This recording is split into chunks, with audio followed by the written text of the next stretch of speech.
Ya. dulu yang dia itu mau membakar Surabaya. Ya, Tapi itu dia. qadarullah dia tertembak dan terbunuh. Jadi kuburannya itu sekarang ada di sini.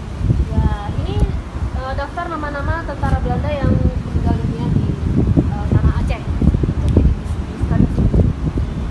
Misi Pak. Di dalamnya juga ada. Ya, mari Kak. Permisi apa ya? Silakan. Rame ya, rame sekali. Di sini ada nama, Sampai ada tahun-tahunnya Mbak.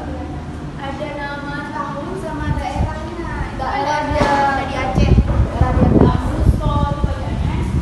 Oh iya, kota yang Di kandang di depan kandang yang kerajaan tadi. ya kerajaan Kandang tadi.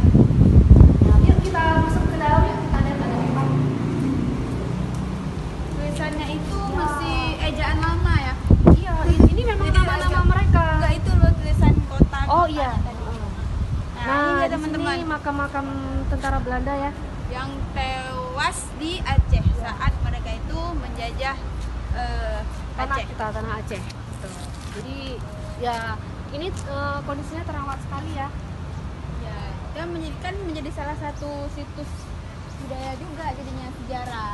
Iya, jadi banyak juga wisatawan yang datang dari Belanda malah datang ke sini Iya. buat lihat ini kondisi makam-makam tentaranya dulu ya.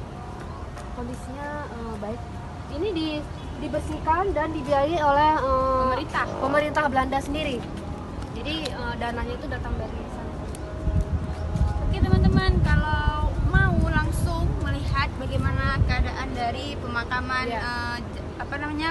tentara Belanda di Kerkhof ini, bisa langsung datang ke Aceh. Tepatnya ini ada di samping Museum Tsunami ya. Jadi sangat Banda Aceh. strategis gitu, dekat sama Masjid Raya, Museum Tsunami Di dan pusat kota juga. Ya. Silakan kunjungi makananaceh.com. Sampai jumpa.